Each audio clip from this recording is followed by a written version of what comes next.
court is now in session. Yay. Hello, everyone, and welcome. Okay, so let's start off with a bit of intros, just, getting to know how this odd bunch got together. Maybe we'll start with Jules, seeing as you've had an eventful night and are still here with us. So last night, my husband and I got in a car crash, which you both know, but it was crazy. So if I am loopy, that is why. I took some muscle relaxants and I feel very relaxed. Yeah. We love that. So Jules, where are you? You're good. Yeah, maybe give us a little explanation as to like where you're at, things like that. Yeah, so I am in Colorado. I'm in the US. I also want mom to go next because she also had an accident 2 seconds ago. So I'm not alone. We'll flip over to you, Helen. Quick? I thought she was going to say more. Oh, yeah. Well, we can go around. Yeah. Well, I'm in Singapore, and I must say that about 5 seconds ago, I was sitting here perfectly fine, and then my chair broke. Do you guys want to see it? Yeah, show it. Oh. So tragic. I'm okay. What a night. And now I'm having an accident where my camera is sliding down. Can you see my image? I love it. Oh my god. Hold on, let me position That's hilarious. Oh my gosh. So yes, this is so good. I'm in Australia and I've just experienced an accident as of 1 second ago. So we're accident prone, but here we are thriving. So maybe how did we all come together? So obviously Jules and Helen, you're both mother and daughter. I'm not blood related, but thanks to our lovely producer, Ethan, and Jules's husband, he is our connection. So he's my cousin. So I've traded in one cousin for Jules and Helen.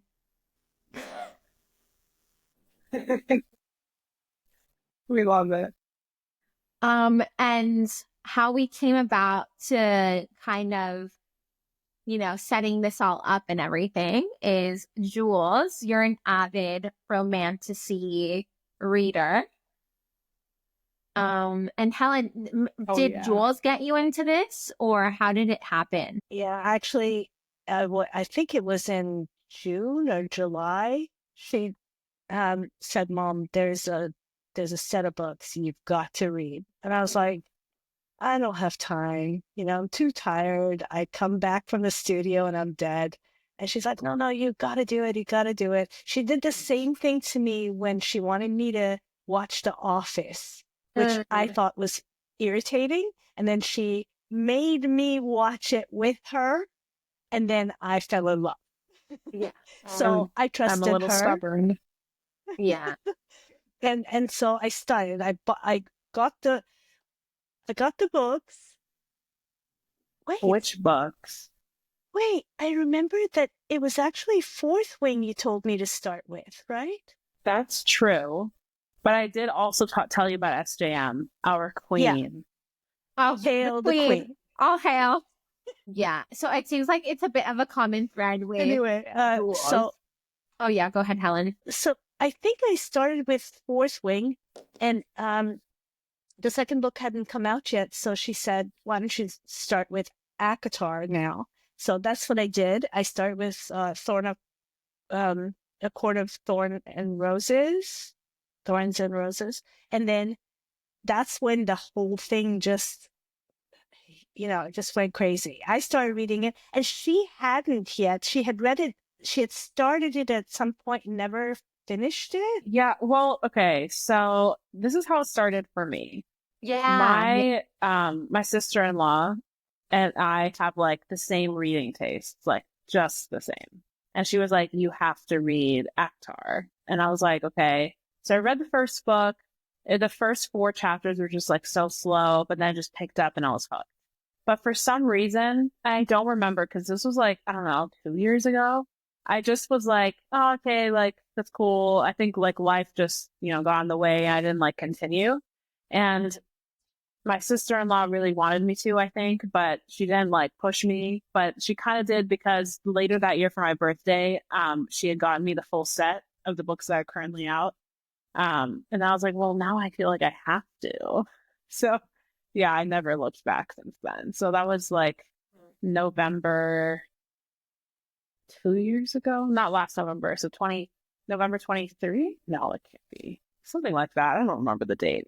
Okay, so Jules, like, it took you a little bit of time to get into them, is what you're saying. Yeah, but not because of the quality of the books. It was just like, I don't know, just where I was at in my life, I feel like. Okay.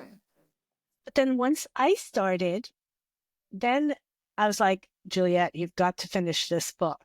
So we started reading, and I just went through I actually finished something like 15 books.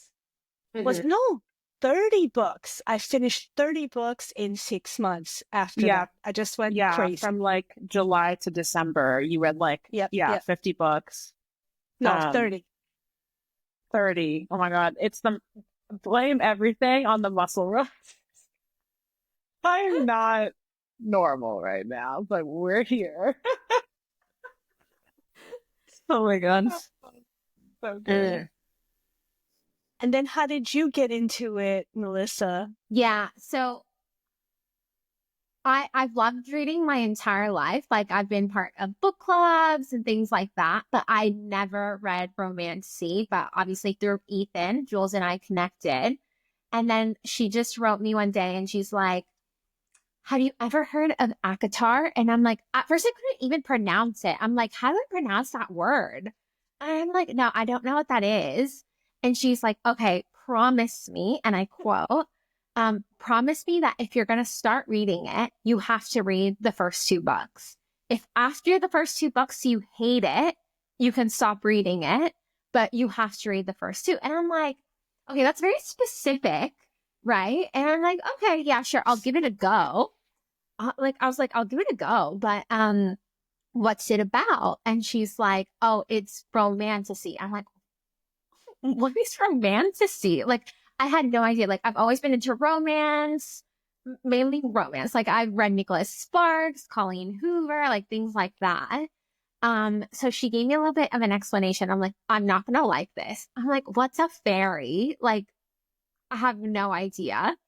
But I remember my promise to Jules. I'm like, okay, I'm gonna properly finish the 2, and just through like not in like halfway of the first one, I was hooked. I was like, I would wake up in the morning and I'd be like, I have to read. Like, I would wake up earlier than I usually did. I'd be like, I have to read. I have to keep going. So yeah, that's how I got into it. Yeah, and so Melissa and I have never met, but No, we have I just met, felt Jules. like We have met. no, we haven't. No, I'm offended you said we haven't met. We have met. Well, first off, I worked in the same office your cousin did, and we had a car ride together, and that's where we officially met. Do you remember this? Okay, well then I will retract what I said, and I'll say I don't remember meeting Melissa. In my mind, we never met because I don't remember. But I finished reading, I think, I had just finished reading all of the ACOTAR books that are out, and I was like just desperate to find more people to talk to, like, about it. And I was like, you know what, like, just ask her, like, has she read it? Like, what can you lose? She'll say no. Like, okay, big deal, whatever. Like, I was like, have you read it? Yeah. So basically, that's how, that started. And now we're all hooked. Like, it's just, we're hooked. So, which is why this podcast has come about. So one thing I know for sure is I have not met Melissa in person. True. We met only because when I was visiting Juliet in Colorado, we were just the two of you were chatting up about the books, Well, and then so I kind of butted in. well, actually, the whole reason for that call, we have to thank Taylor Swift for, okay? Because Ethan was watching the football game. Mom and I were just sitting there. Melissa, I think you were watching it, but in Australia, right? And yeah, I then mean, I was watching Taylor, but we yes, called correct. because she was on. Mhm. Yeah, of course, as we should be. Yeah, but so that's what the phone call was for, because we were like, did you see her, whatever, like something about the game. And then obviously all our calls end up talking about books. Like, this is what it is. And we went on for what, like 2 hours talking Okay. about this stuff? It wasn't even just 2 hours. It was 2 hours talking about if Tamlin is good guy or bad guy. And we all have different views. Just yeah, to And we that's are clarify, right. little. There is a big controversy. Yeah, there is, which we'll get into. But yeah, I think yeah, we can individually, get into that. Go ahead, Jules. Well, I was going to say we can get into that, but one thing that I really just want to talk about just for a little bit is our current reads, like what we're currently reading, like that. Okay. Because I'm very excited about where I'm at in my book. Okay, well, maybe you start then, Jules. Okay. So we all know that I am a lifelong ACOTAR fan. And we also, I think, all know over here that I am just here for the spice. I am here for it. So when I started reading Throne of Glass, I was like, I can't do this. There's no spice. There's not even romance. Kind of, sort of, a little. We'll put a little spoiler alert here. But yeah, now I'm in towards the end of the tandem reads, the 6th and 7th book in Throne of Glass. Mm-hmm. I'm loving where I'm at, because I just finished one chapter in, I think it was Tower of Dawn, and that they finally got together, and yes, and there was kissing, and I was like, finally. I know. So, and then I put that book down, and then the next chapter I pick up is Lorcan's chapter with all the stuff, and then more kissing. And it's like you've been in a drought for books 1, 2, 3, 4, 5. And then finally, it's like for a couple chapters, you get a bit more, and it's like, oh my God, it just fills you. Yes, that is how I feel. Such a slow burn. Oh, the slowest of burns. Yeah, the slowest. Which, like, so I'm not against a slow burn, but that seems excessive to me. Love that. Well, so can you see her shirt? Yeah, let's see if the thing works. We love it. Yeah. Oh, that is it's like an actual shirt. Wow. What else? What are we reading? Okay, so Jules, you're reading, you're in the whole Throne of Glass series, which both Helen and I have finished. Right? Maybe I'll talk about what I'm reading. So I'm now fully obsessed with our queen SJN. All hail. So I finished ACOTAR series. I finished Glass series, and now I'm moving on to Crescent Moon. I have not started though, because similarly to like Jules, like I'm trying to talk to different people about ACOTAR. So my best friend, like literally this morning, I was like, have you ever heard of this book? And she's not a big reader. She like does not ever finish a book. She actually detests reading, so we can never connect on that. And English isn't her first language either. So she's like, like it's just hard for me to comprehend. So like I literally sat with her and we both started reading ACOTAR from the beginning. And I'm like, so we would go through chapter by chapter or like paragraph by paragraph, to be honest. And she's like, I don't get this. And then I would like say, okay, it has to do with this. So I'm like kind of getting a refresher on ACOTAR, but then I'm going to move on to Crescent City at the same time. Okay. I love that. Yeah.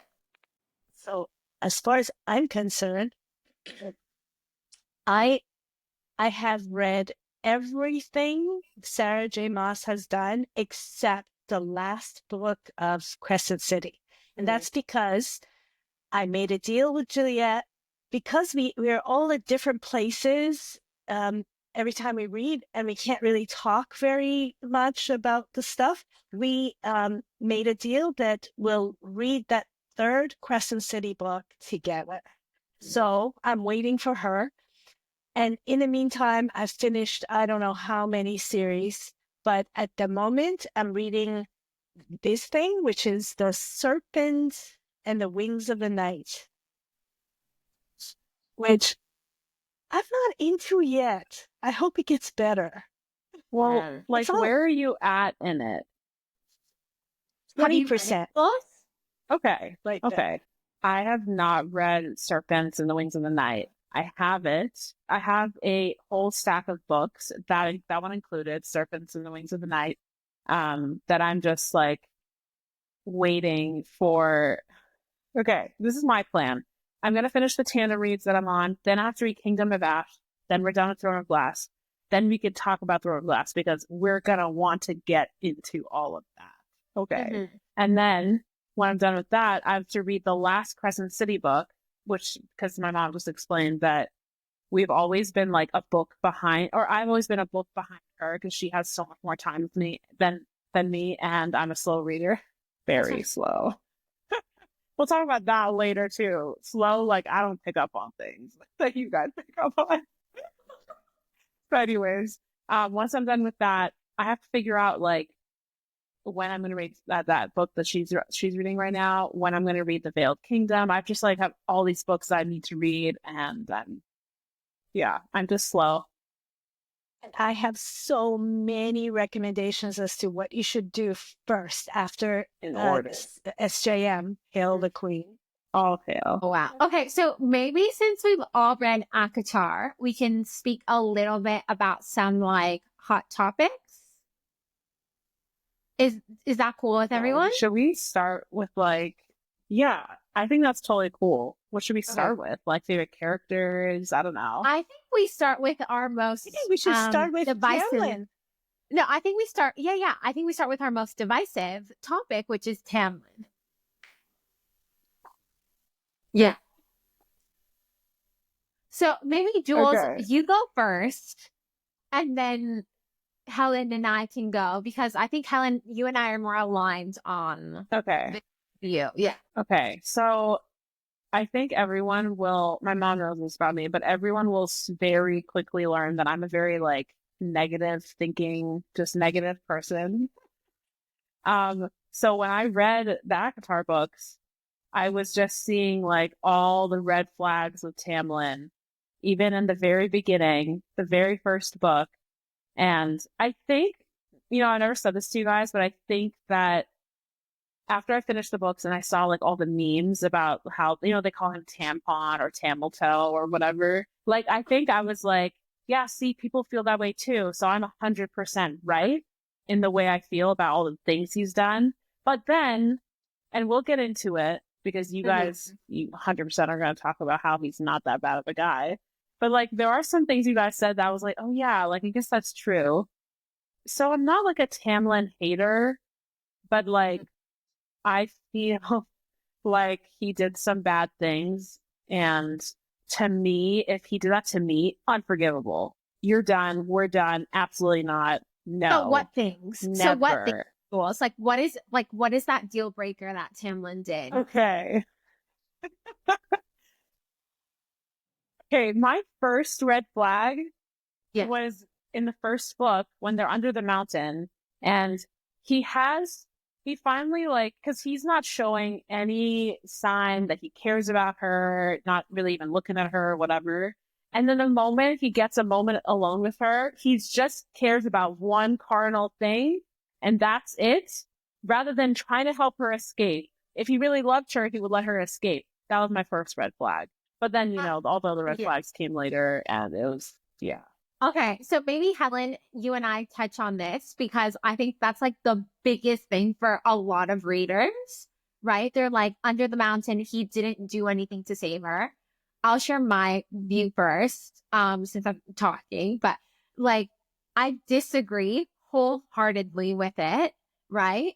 Because he was also a prisoner. Like, you have to think, like, as much as Feyre was going through things, which 100% she was, right? So was Tamlin. And we don't actually know what it is he went through. Like, that's never a point of view. That's never a point of discussion. So maybe in that moment where it wasn't about a carnal desire, like, I don't know. I don't see it as a carnal desire. I see it as like the last moment, the last, like that. How do I even say it? Helen, help me out here. Like, yeah. Okay, so I see it this way. Basically, I don't see it as an unforgivable moment at all. I see a bro. He has not been educated in the school of love, right? And he just kind of like, first of all, he sent her away. He did not want her to be in this at all, right? Yeah. So against his own, interest, he actually sent her away so that Amarantha wouldn't get to her, and he thought she was safe. And then she shows up on her own. Then I think if I was Tamlin, I would be like, okay, I'm just not going to acknowledge her because that'll make it more difficult for her to stay safe when Amarantha is here. And I agree, we have not heard Tamlin's voice, right? So we don't know why he did the things that he did. And as far as I'm concerned, when I was reading the book, I was like, he's just trying to keep her safe. He doesn't know how. He is, without his powers, he doesn't know what's going to happen. So what can he do? The best thing is to just not acknowledge her. And that moment where it's dark and he loves her, so he just like jumps on her. I think that's kind of, a non-thinking kind of male would do. Yeah, like I don't expect much from him to like, be that emotionally aware. But okay. So what are your thoughts? I just have so much to say, but I know it's gonna be articulate because when you like really like care about what we're talking about, what you're talking about, from here to here, there's something like not all the words get through. Yeah. I feel okay. You said something that was like, oh, like he's just a male or whatever. But I'm like, he's a male who's lived for centuries. No? Right? I feel like you should know, like Rhys knows what to do. Rhys is, do not compare. But like Rhys also did nothing though. Like he was just maybe not nothing. That's unfair. I feel like I'm gonna get attacked. He didn't get her out. Wait, I have to say something, and we need to talk about this because, Mom, when Melissa, I told Melissa to like update me on like all her thoughts while she was reading every book because I needed to know everything, right? Yeah. Okay, so everyone hates Rhys in the first book, because again, like kind of what you said, we don't know. His story, we don't know what he's about, blah, blah, blah. You just see him as a bad guy and then things change. But Melissa, when she was messaging me, all her thoughts, it never changed. It was always like, yeah, but Rhys, blah, blah, blah. And Tamlin was like this, but Rhys was like, blah, blah, blah. And I was like, this has to be the only person on this planet who's read these books and doesn't fall in love with Rhys. Which is like the opposite of what Juliet was looking for. I was shocked. Right? And then Ethan is like, yeah, that's because you haven't met Melissa. She's the most loyal person. Like, once your team, like, to me, and this is why I can't get behind Feyre, which is also like a different discussion, but it goes hand in hand, right? Like, one, Tamlin did so much for Feyre. Like, he brought her family out of poverty, right? And then for her to just like up and leave, like, who does that, right? And not just up and leave, but like, she up and left. She up and left, right? And left Tamlin without a real explanation. Like at least sit down and conversate. Is that a word? Conversate? Converse. But like the way he was treating her, like I would have left too, locking me up. Are you kidding me? No one locks. Oh my no God. one locks baby up. No. I think you're talking about the second book. Yeah, I think we skipped. I love it. Yeah, I think we've digressed. I think this is a separate topic. So maybe should we stay on the first topic of just like Tamlin? Okay. So let's make note of this. Ethan, maybe make a note of this. We have to discuss the lockup situation. Okay, yeah. He will make note of it. Yeah. Yeah, 100% true, Jules. Like my opinion never changed. But I think it's just because like Feyre was 100% with Tamlin, and then she was just all of a sudden with Rhysand, and I just can't get behind that. That's like homewrecker behavior to me, and I'm not that girl. Dude, that's so funny. But SJM is kind of like that with all of her books. It seems like you can't lock a girl down. She's got to go through these stages. She's got to get to know people and then make up her mind as to, who she really loves, right? Or who she loves in a way that is lasting and forever. So, but I do think that she was very unfair to Tamlin. Very unfair. But we'll get to that in the second book. Or the third book. Okay. Yeah, that's a good point. We're jumping. We just have so much. We have a lot. There's so much there. Look, okay, so maybe we talk about Tamlin in the context of the first book. I think we have to keep it to that because if there's just such an arc that we would be jumping in from everywhere. Okay. Yeah, okay, let's do that. So let's maybe let's step back a little bit and talk about Tamlin again, but just from the point of view of the first book. So Jules, you told us that he didn't save her under the mountain. That's still first book. How did you feel, Helen? How did you feel about Tamlin in the first book? Even though, and you mentioned that he's 800 years old or something like that, we all know that age is not a thing. Right? I mean, 800 in Fae years is maybe 25 in human years. I don't know. And I think you can tell from his interactions that he's really not a strategist.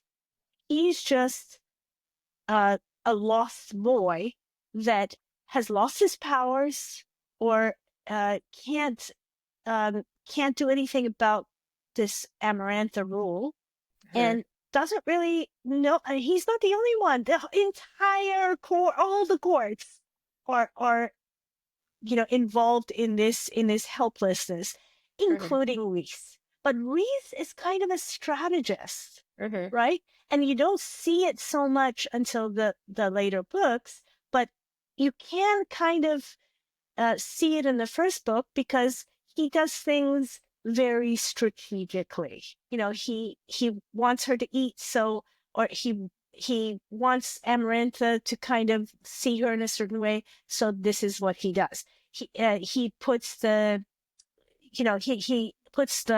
tattoo on her hand so that she can see. So so she can read and all of that, or he can help her with the reading.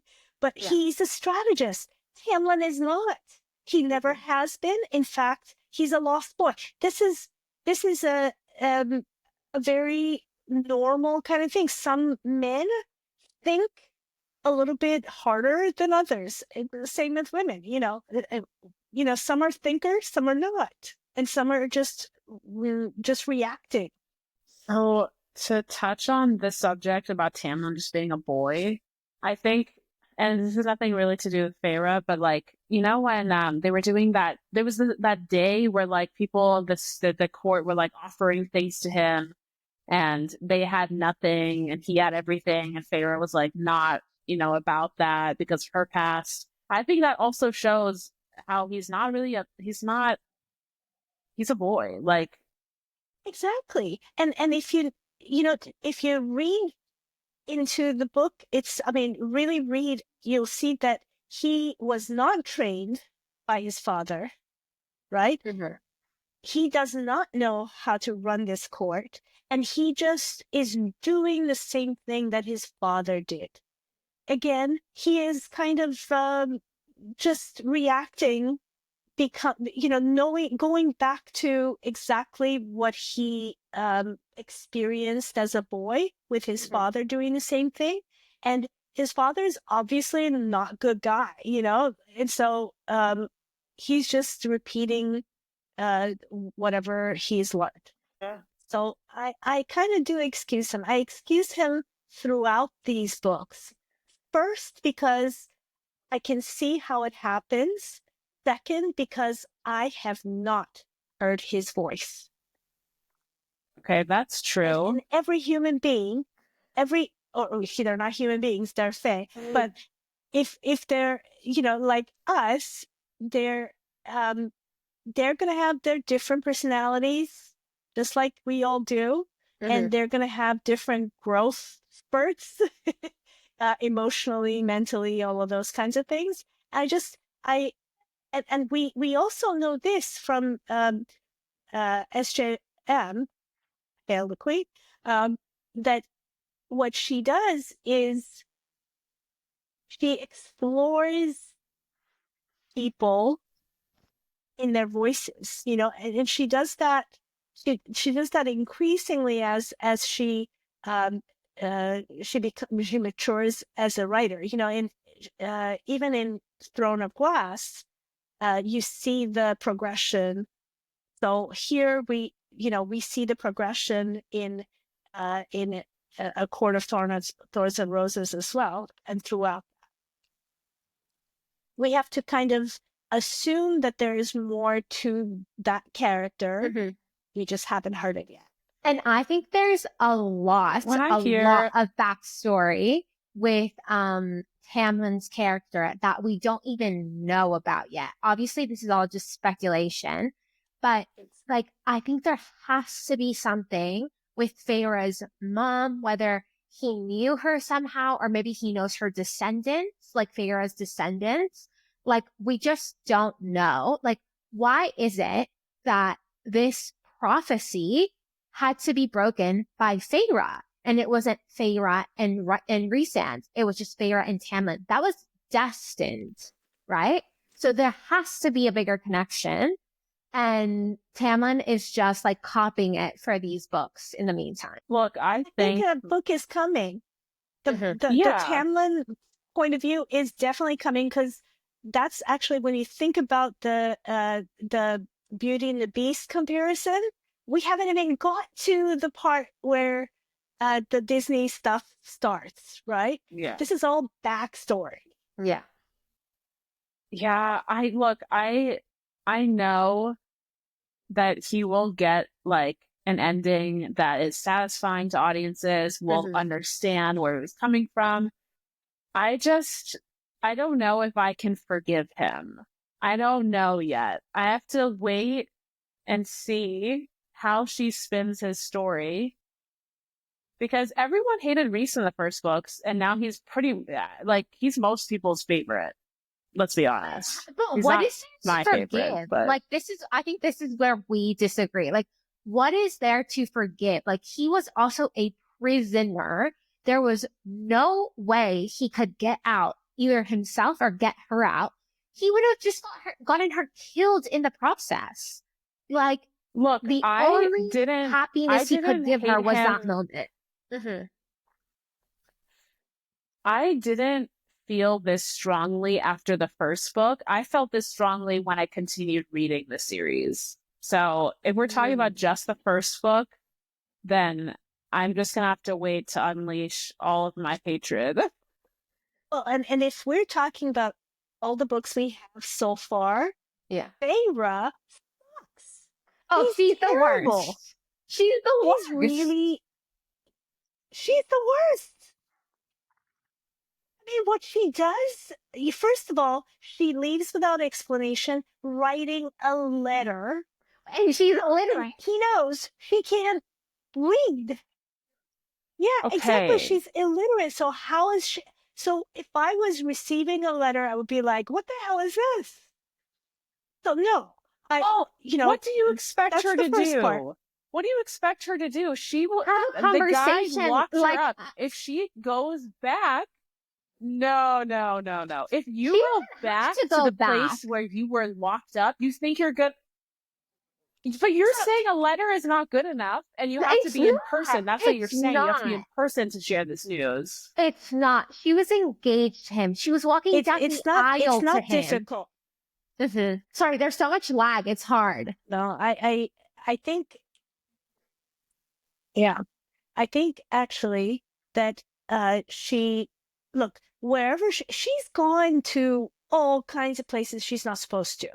And she went with the Bat Boys. She was well protected. But just to go see Tamlin to tell him this, she doesn't do that? Yeah, it's doesn't. Wait. No. It's like texting a breakup. Yeah. That's not cool. It's the equivalent of It's breaking up over totally text. fine if he locked her up. She was locked up for a millisecond. Like, and then not just that, but if we're talking about the full series, what does she do after? She just wrecks not just Tamlin, but she wrecks his entire court. Okay. Right? I mean, all the people that are there, she wrecks the whole thing. I will give you that. That's not cool. That's not cool. I will give you that. I totally agree. But, and I'm not saying it's right, but I'm saying that I understand it because I too am quite vengeful. It's true. She's a Scorpio. I've known her all her life, and she is that. Don't get on her bad side. Yeah. Oh my gosh, that's so funny. But also, can I just say, like, it's hypocritical. Like, she's a hypocrite because now I'm jumping. But what does Feyre do to Nesta? What does she do? What does she do? Where's my gavel? Case closed.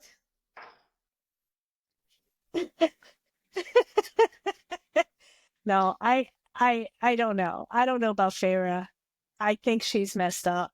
She's messed up. I think she's a little girl. I think she's 19 years old, right? Yeah, fair enough.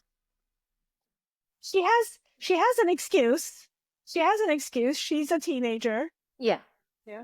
I understand that.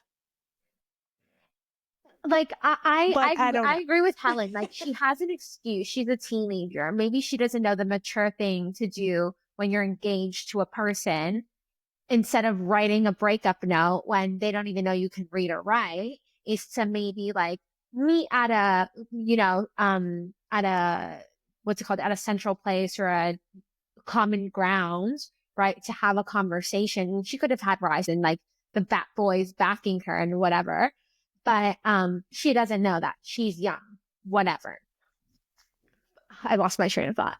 And that's the whole thing.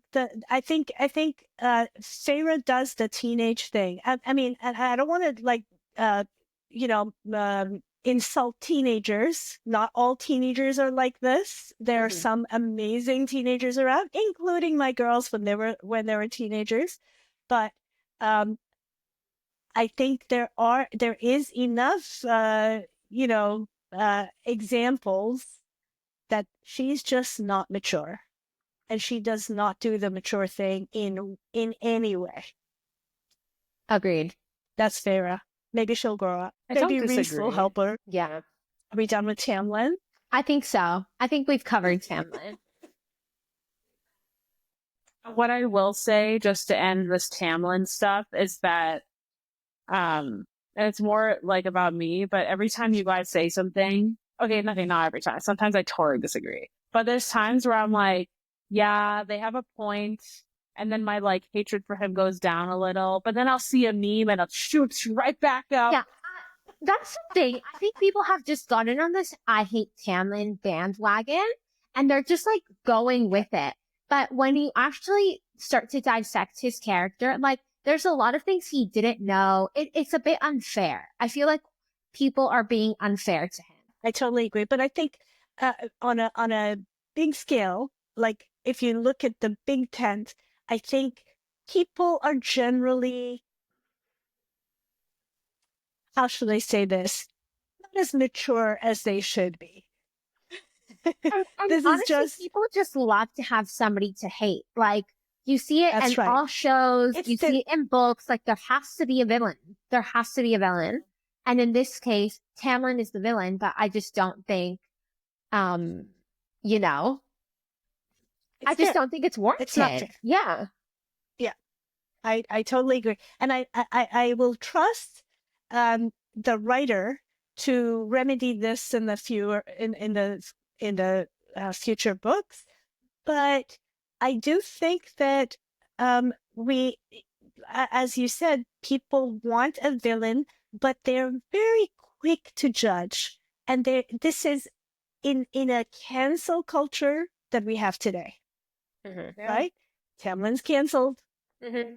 We haven't even heard from him, but he's canceled. Yeah. I don't like that.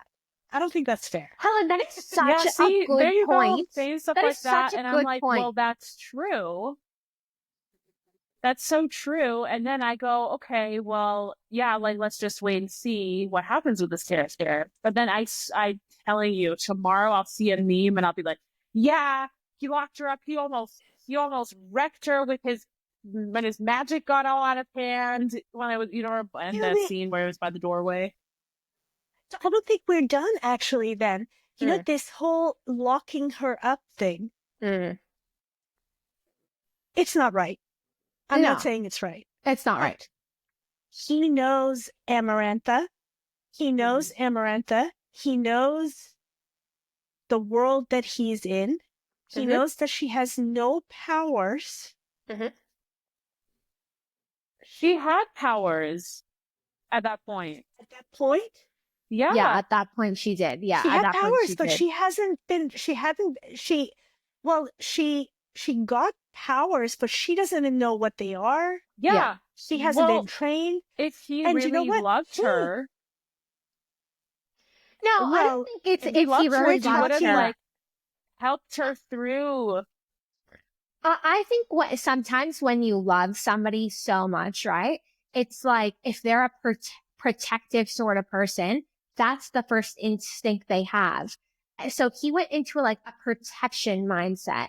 Like he was just like, but does that make it right? Exactly. Does that? No, it doesn't make it right. But no, and what I have it always doesn't make said, it right, but it makes it natural. Can I say something? So it doesn't make it right, right? But you also have to understand they have after the mountain, they have both experienced trauma. Feyre is traumatized, and then Tamlin is equally traumatized. And he's also going through his things. We've only gotten Feyre's point of view, where she's waking up in the morning and throwing up and can't go to sleep and things like that. But we haven't heard from Tamlin. And that's how he's reacting with that trauma. He's just like, no, I have to protect you so nothing bad happens to you like it just did. Like maybe that's, it's not, maybe that's not how he would act in a normal situation. So I think it's a really good example of being an old school male. And this, all these books are about empowering females, but that you have to acknowledge that there is such a thing as an old school kind of male that thinks of his role as a protector. Like traditional. Not making it right, but it's traditional. And if you look at Tamlin, everything about him is traditional. Right? And he's reenacting his father's reign. He's traditional in all the ways, not just this one.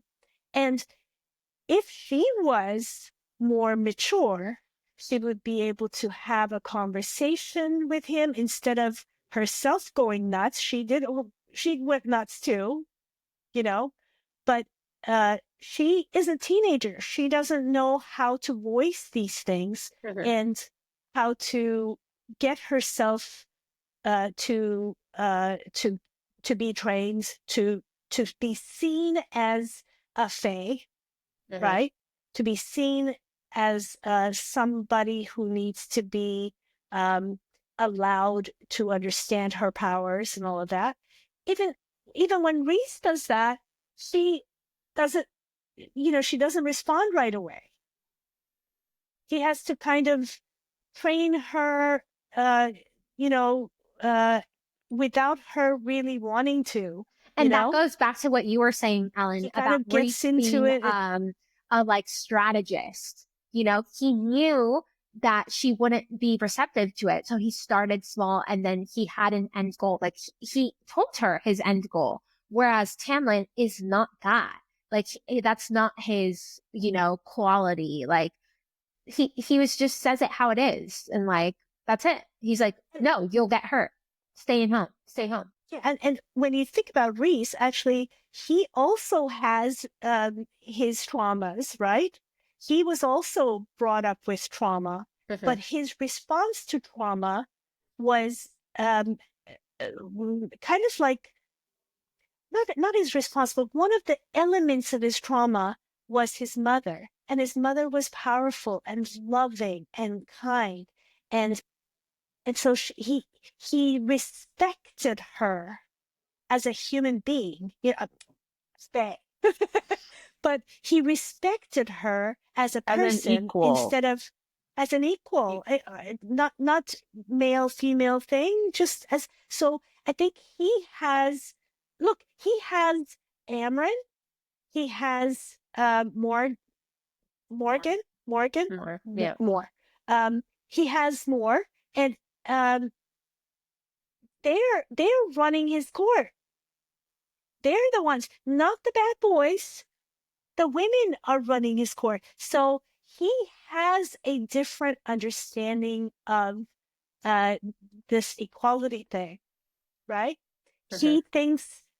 He doesn't think twice really about making her the high lady, right? That's not how Tamlin looks at the world, but that's how Reese looks at the world. So there's a difference, and it's a difference that we appreciate, but still we don't know about Tamlin. We don't understand where he's coming from, and his whatever is making or giving him whatever traumas have shaped his life. We are not patient with him. We've canceled him without trying to teach him. Or even hear from him. Or even, yeah. It's true. It's easy to love Reese once but we heard his voice, right? Yeah. We understood his story. I mean, I think as soon as we hear him say Feyre, darling, like people fall in love, right? So I think we fall in love with Reese for a number of different reasons. But yeah, like Tamlin just needs that opportunity as well. And I think Helen and I are on the same wavelength, but most of the people are with you, Jules. We're the anomaly, but we're just the majority in this scene. Exactly. Yeah. And it's not going to make us popular for sure. Well, I mean, look, I feel like because there's such a majority who have more of my opinion, There, the fact that you two, it's not just one of you who has this opinion. There's others out there who are like, finally, someone who's talking about this. Yeah. Let's hope. Hopefully, that's what we hope. Yeah. Okay. I think that covers Tamlin. Yeah. Just for anyone who's watching, if this is not going to get edited out, my husband, the producer, has many opinions, even though he's read. He hasn't read anything. He has so many You opinions. talk to him about it. No, I tell after, like with ACOTAR, after like every like reading session, I would go and we'd go to bed and I'd be like, okay, so this happened and this happened and this and this and this and this. I felt like this. Yeah. And then I should say that he agrees with Melissa and on like pretty much everything. This Jules giving her he's point a of view. bro. He's a bro. Wait, is bro a good or bad thing? No, he's a male, and he sees this. You know, I think that he sees the unfairness. I think maybe. Yeah, I agree with you, Helen. It's like he's a bro in the sense that he understands where Tamlin is coming from because he wouldn't have thought that deeply on the subject. And that doesn't mean to say that Ethan isn't thinking deeply. It's just to say, like, a lot of men don't, like, you know, put emphasis on certain subjects, you know? So it's just what it is. Well, I do wonder what the men think. Also, There's plenty of men. How many men do we know? That act like Rhysand? He's a male written by a woman. Wait, Melissa, say that again. How many men do we know that act like Rhys? Right? He's a male or a fae written by a woman. So he's more in touch with his like feminine emotions, right? Which is, I think, maybe what we're responding to. In the package of a hard and that's rock, like hard a whole rock other dance. subject because that's we love that. But no, that's like literally we're reading fantasy books. That's a fantasy creature that does not exist. Yeah. Like he's such Definitely. an ideal. Like Yeah. Like, where are these guys? I want to know. Are they okay, flying the next outside time my that we window? chat, we have to talk about like next time about like not only our favorite characters, but also maybe like a fun thing to talk about would be like who do we see ourselves in, maybe that's fun. like, you know, who we relate to. Mm-hmm. And who is annoying? Yes. Man, there's so many female characters that are so annoying. I'm currently very mad at two characters because Melissa sent me the bonus chapter of I think the last book, A Court of Silver Flames. I think the bonus chapter was from that. I am so upset with these two characters. We're gonna get into it later. We're gonna talk about it later. Yeah. You already know, like, my opinion. Like, I'm not with the home wrecking mentality. Like, no, it's a no. It's a no for me. Especially with the Fae. Like, can we just talk about it? Have you read them, Helen? Which one? The bonus chapters. I've read Azrael, some, but I don't know which ones you're talking about. Azrael and Elaine. Azrael. Yeah. Yes. First off, Yeah. Azrael is like the No. shadow daddy of shadow daddies. We love him, right? We haven't heard a lot from him, but from his descriptions, like, we love, right? So Isn't that interesting though? Because we really don't know anything about him, but we're like, yes, love.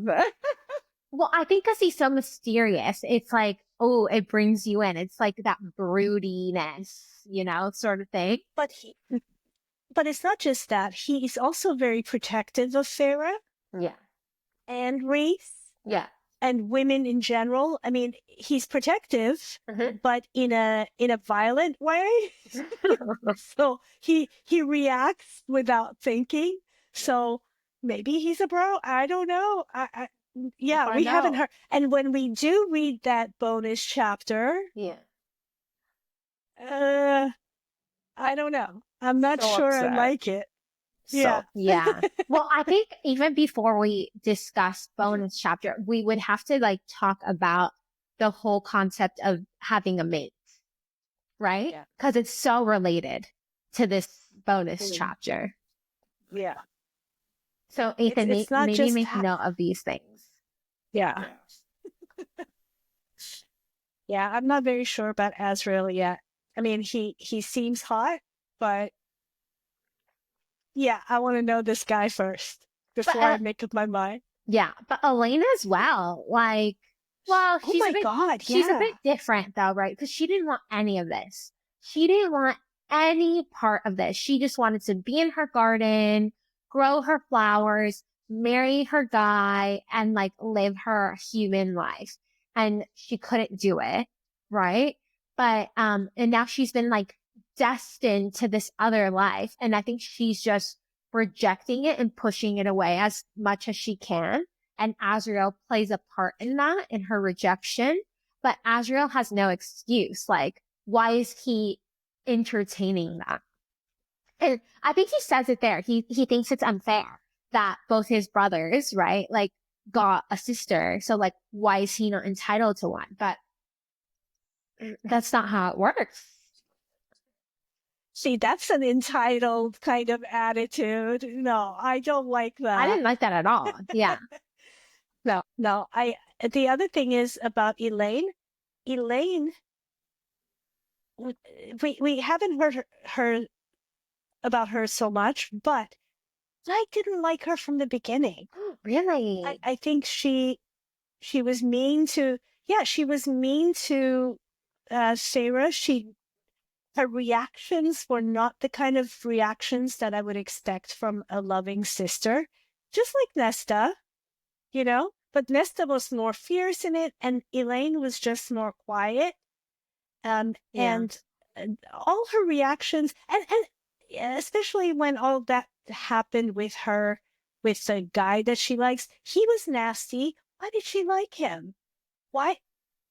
Was it prejudice? They're all prejudiced against Faye. Well, I think she liked him I'm prior. not sure it feels like good. Like, I don't think we know much about their relationship when she was human. We only know once she turns Fae, and obviously he dislikes her because of it. But I agree with you, Helen. Like, she wasn't the nicest to Feyre, right? However, I was always so confused when I was reading the books because Elaine acts like the youngest. Like, she seems like the baby. Like, I need to protect her. Nesta is always protecting her. Her father's protecting her. Like, she seems like the youngest. And, but Feyre's the youngest. So why? Like, it was confusing to me. Yeah, she definitely acts like the youngest. Yeah. And she acts spoiled. And she, she kind of wants, she's an escapist. She wants to escape. We're talking about Elaine, right? Yeah, Elaine. Yeah. But I don't blame her for that. I'm not sure. I don't blame her for wanting to escape. No, but look, they both Nesta and her had an idea what happened to Feyre. Yeah. When Tamlin came and took her, but they each separately kind of knew this, but didn't speak about it. I thought that Nesta was the one that could kind of, feel or see through the glamour, but no one else did. The dad, Elaine, but no one else could kind of like see through the glamour. Yeah, that's what I thought as well. I'm not sure. Because Nesta was holding on to those I'm not wood sure carvings. Because, oh no. I had a feeling that Elaine also, when they finally talked about it, Elaine said something. Yeah, I don't remember. I have to reread it to see, but we can. But can we just later. For a second go back to, you guys said that Elaine, or Mom, you said Elaine was a little mean to Feyre. I don't remember that. At the market. What happened with that? At the market, remember? Yeah. I think so I don't remember exactly, but I remember the feeling I had. So I would have to like go reread Okay. to kind of figure out why I had those feelings. Like she kind of maybe um, it disrespected her or something. Well, she was just being nasty. Like I you remember remember, when Melissa? Elaine was selling the pelts at the market, right? Both Nesta and sorry, not Elaine. When Feyre was selling the pelts at the market, both Nesta and Elaine went with her, right? And all they cared about it was her selling it so that they could buy shoes and ribbons and things like that. They didn't care that like what she had to go through to get those pelts and like that she did all this work previously or that even if she would get in trouble um about selling it or anything it was just so self-centered. I think I would have to reread the very beginning Yeah. of Which I'm Court of doing, Thorns so and I'll Roses. get back to you. Yeah. Yeah. Okay. Yeah. Yeah. Good. Report back to us. That's your homework. Yeah, I will. You know what we didn't do? We didn't say. Juliet was the only one who said she likes spice. Oh yeah. Okay. So I think I'll say I love romance. Like I want to know how the meet cutes. I want to know how like I love reading about characters and being like, oh, these two will end up together. Like figuring that out and then obviously reading and getting invested into the love story. That's my favorite. Same here. I mean, I I want to know what the reason why I read these books all together is I want the love story. Yeah. I want to see how they manage it, how they talk about it, how they manifest it, all of that. But honestly, when it comes to spice, I'm like, no, I don't want to know. I don't want to know, you know, the what he did with his body parts and all of She like that. she And tries to like skim those lines just so she doesn't miss important information and then like not It was yeah, confronting. It was confronting for exactly. me at first, but I'll have to say, like, now after reading Throne of Glass, where there was, I don't know if it was because there was zero spice or zero romance, but I was lacking. I was like, oh, like, I need something in here because it's getting a bit dull. Well, until the last three books. Yeah.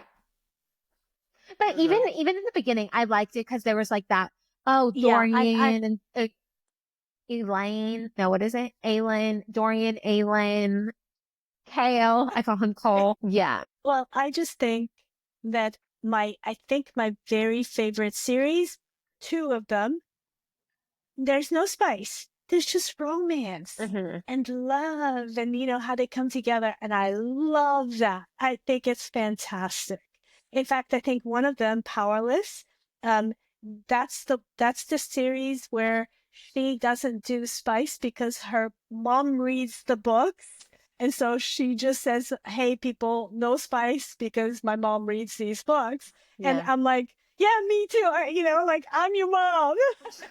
I don't want to hear the spice, but like in Fourth Wing, I was like, I was shocked. I was like, this is porn. This is porn.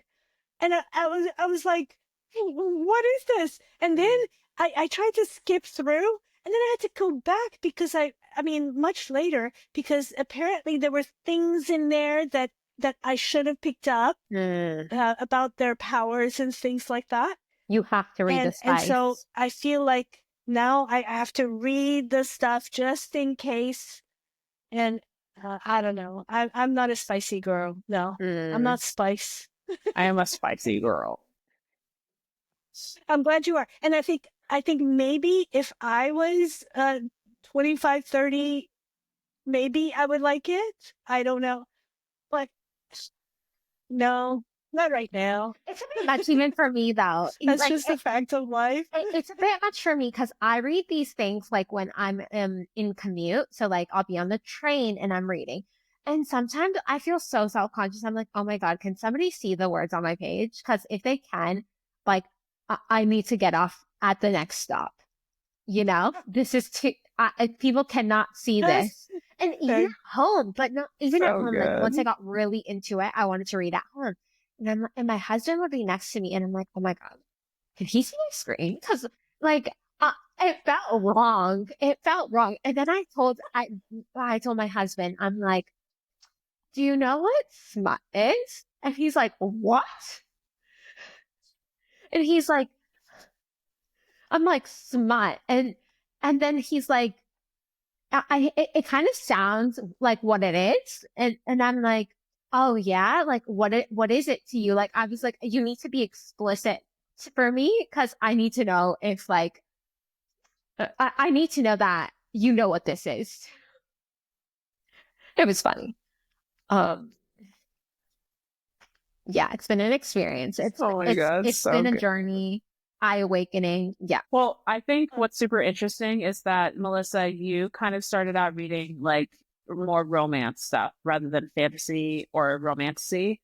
Mom, you started reading fantasy or like sci-fi. That was like your thing. And then for me, I feel like I was never really a reader. Like I still haven't read, I think, any of the Harry Potter books, except maybe during COVID I read the first or second one. I know.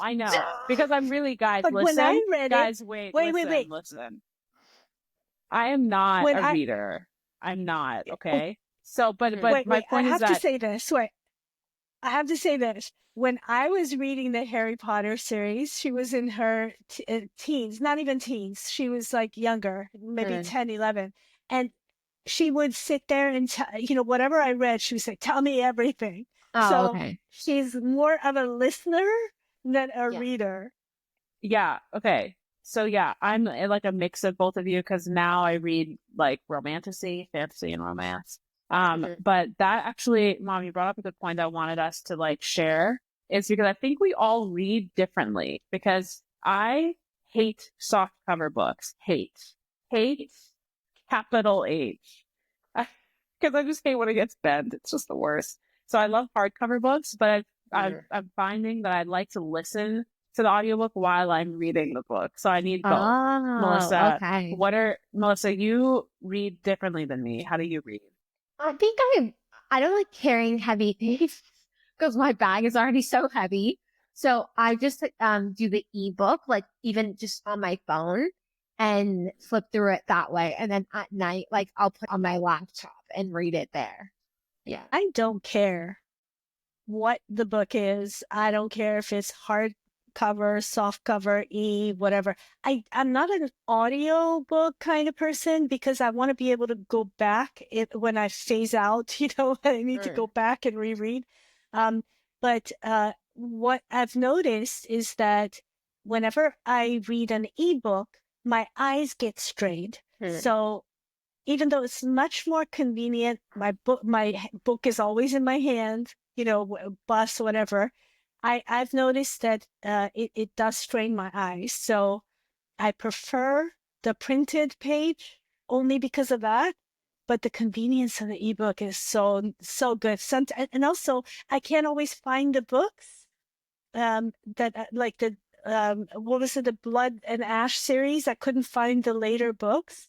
So I had to buy I got the ebooks and it was fine. But if I get the chance of having a printed book, that's what I'd rather have. And I don't care if it's softcover, because to me, they're books. They're meant to be read.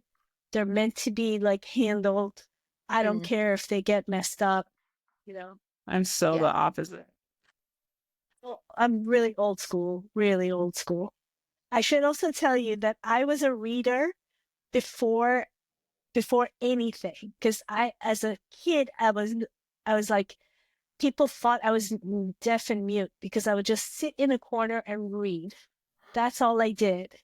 And I loved it. I was in my own world, and I loved fantasy books at that point.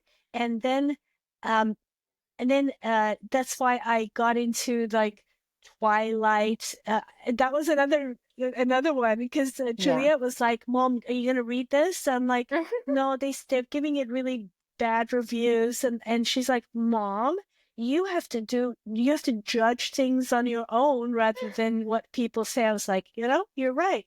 So I started reading it. I did love the Twilight books, even though I did not like the movies. The movies were terrible. I'm afraid of all of these books turning into shows and movies just because of that experience over there. But then Harry Potter, so good, was so good. Not just in books, but also the movies were great. So I'm hopeful. Yeah, and maybe I'll share how I got into reading. Like, I didn't really get into reading till I was in my early teens. I had watched. I've always been into shows, movies. Like, I can watch TV from the minute I get up to like the moment, like I'll fall asleep with the TV on, sort of thing. So I was watching for the first time The Notebook by Nicholas Sparks, right? But the movie version. So, and I think I was watching it with, like one of my brother's friends had dropped off the DVD at the time, and he was like, "Oh, like let's watch this." And I was bawling so much that my brother paused it, and he's like, "Are you okay?" Like he's like, "Should we not have watched this?" And I'm like, "This is amazing. I loved it." And he's like, "Well, if you loved it that much, there's a book."